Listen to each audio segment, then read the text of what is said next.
প্রিয় দর্শক, আজকে জানতে পারবেন ফারাক্কা বাঁধ কী এবং ফারাক্কা বাঁধের ইতিহাস কী। ফারাক্কা বাঁধ ভারত তৈরি করেছে নাকি ব্রিটিশ? আমরা সকলেই জানি বর্তমানে ফারাক্কা বাঁধ খুলে দেওয়ার কারণে বাংলাদেশে বেশ কয়েকটি জেলা বন্যায় ডুবে গিয়েছে। এবারের ভয়াবহ বন্যার কারণ কী?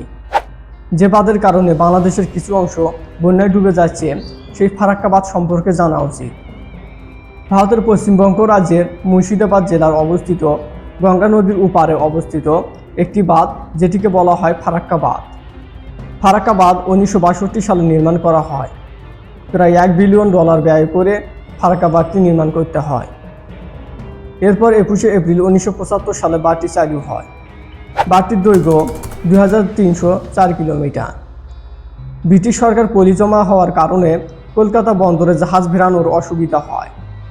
দেখা যাচ্ছে হুগলি ও ভাগীরথী নদী ক্রমশ নাব্যতা হারাচ্ছিল। 1861 সাল থেকে 1946 সাল পর্যন্ত 5টি সমীক্ষা করা হয়েছে যে কিভাবে গঙ্গার পানি এক অংশে ঘুরিয়ে হুগলি ও ভাগীরথী প্রবাহিত করে জমে থাকা পলি অপসারণ করা যায়। গঙ্গার পানির কারণে বাংলাদেশে কৃষি, শিল্প, বন, নৌ পরিবহন ব্যবস্থা বিশাল ক্ষতির সম্মুখীন হচ্ছে। 1951 সালে তৎকালীন পাকিস্তান সরকার ভারতের সাথে বেশ কয়েকবার আলোচনা করে পানি বণ্টন নিয়ে। তখন থেকেই পানি বণ্টন আলাপ শুরু হয়। এরপর 1971 সালে বাংলাদেশ স্বাধীন হওয়ার পর গঙ্গার জল বণ্টন নিয়ে ভারতের সাথে আলোচনা করে বাংলাদেশ। 1976 সালে 18 এপ্রিল মাওলানা ভাসানী ঘোষণা দেন, ভারত যদি বাংলাদেশকে পানির অধিকার না দেন তাহলে লং মার্চ করবে। তারপর মাওলানা ভাসানী প্রধান হিসেবে 31 জন মিলে একটি কমিটি গঠন করে। মাওলানা ভাসানী গঙ্গার পানি বণ্টন নিয়ে অনেকবার চেষ্টা করে। এভাবে না হয়েও ভারতকে পানি অপসারণে বিরত রাখতে বাধ্য হয়ে বাংলাদেশ এই বিষয়টি জাতিসংঘে তুলে ধরে। 26শে নভেম্বর 1976 সালে জাতিসংঘের সাধারণ পরিষদ ভারতকে বাংলাদেশের সাথে আলোচনার নির্দেশ দেয়। কয়েকবার বৈঠকের পর 1977 সালে একটি চুক্তি হয়। চুক্তি অনুসারে 1978 সাল থেকে 1982 সাল পর্যন্ত এই 5 বছর শুষ্ক মৌসুমে গঙ্গা নদীর পানি ভাগ করে নেবে। এরপর 1983 সালের দিকে 3 বছরের জন্য পানি বণ্টন নিয়ে আবারও একটি চুক্তি হয়। বাংলাদেশে 2024 সালের বন্যার ক্ষয়ক্ষতি ব্যাপক। 18টি জেলায় বন্যার তাণ্ডব শুরু করেছে, যার ফলস্বরূপ প্রায় 3000 মানুষ মারা যায় এবং সর্বমোট 50 লাখ মানুষ ক্ষতির শিকার হয়। ভারতের পানি ছেড়ে দেওয়ার কারণে হাজার হাজার কোটি টাকার সম্পদ বাংলাদেশে নষ্ট হচ্ছে।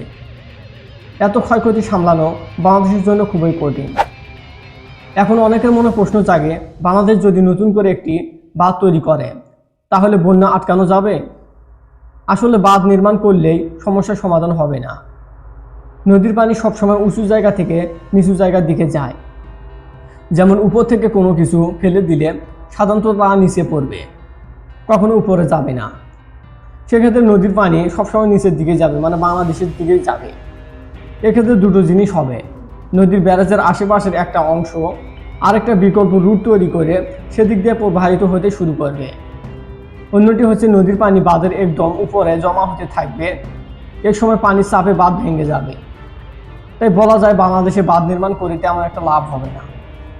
যেটা করা যাবে, ভারতকে কূটনৈতিক চাপ প্রয়োগ করতে হবে যাতে বেআইনি বাঁধ অপসারণ করতে বাধ্য হয়। ভারত থেকে যে সকল নদী বাংলাদেশে প্রবেশ করেছে, নদীগুলোর পানি বণ্টন চুক্তি করতে হবে। প্রিয় দর্শক, ফারাক্কা বাঁধ নিয়ে এই ছিল ভিডিওটি ভালো লাগলে অবশ্যই লাইক, কমেন্ট, শেয়ার করবেন।